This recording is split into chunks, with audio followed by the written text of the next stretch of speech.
This declaration, published in the Government Gazette on July 5, falls under Section 55 of the 2023 Disaster Management Act.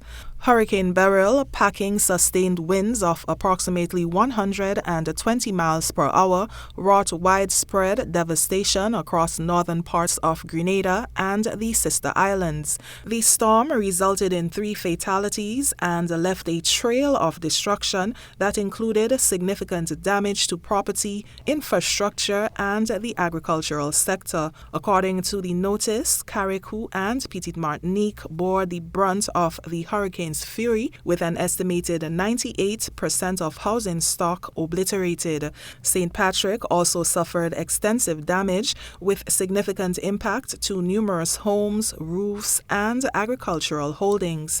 The declaration of these areas as disaster zones empowers the Director of the National Disaster Management Agency, in accordance with Section 56 of the legislation, to implement measures to mitigate further impact and ensure public safety, including restrictions on public access where necessary. During GBN's Good Morning Grenada with host Gordon Joseph on Monday, Jason Phillip, the newly appointed Director of the Government Information Service, explained how the use of AI technology contributed to the government's decision-making after the storm. Our friends at the Tony Blair Institute, who are here on the ground and have been here on the ground even before the storm, they were able, using and let me just pull it up here. It says it is a planet sky imagery asset, which basically it's a satellite which basically takes photos and images of affected areas,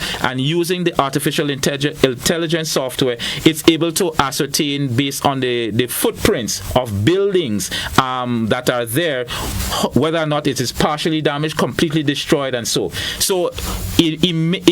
Initially, before boots were on the ground, this was done, and we were able to get a scope as to exactly how terrible this was, and so that the Prime Minister and his team could have made some forward and advancing decisions.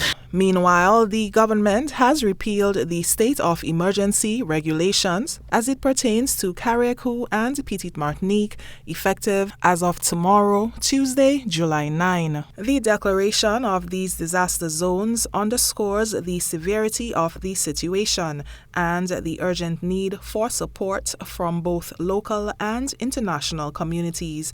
Authorities are urging residents to remain vigilant and cooperate with emergency directives as relief and recovery efforts continue. Meanwhile, efforts are on the way to restore essential services, electricity, water, and telecommunications. Over 70% of these services are already operational in non-disaster zones. Reporting for GBN News, I'm Nisha Paul.